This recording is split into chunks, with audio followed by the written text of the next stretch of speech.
Doli kwaronya lindi Chema kipe jaluna gua Keda poi kandunin gua Warelat kada maniduke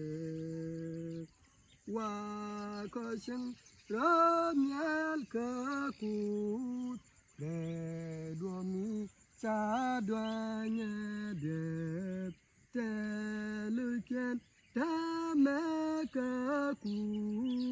Asyagba banejet minen Gad boya kabewang kunyan We kwarun cekusung syagba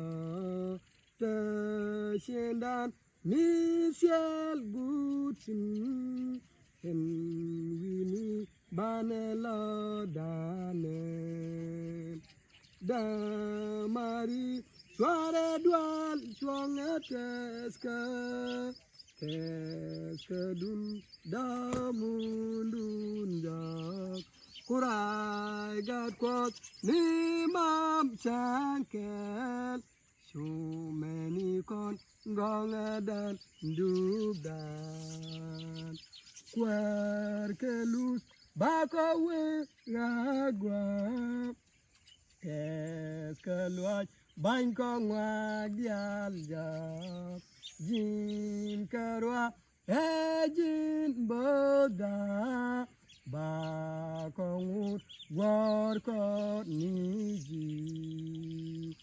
Kemengat kesyar kenok Ba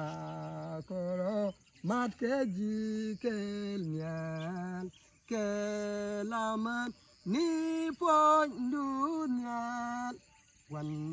kegat maniye kwat Wan kegat maniye kwat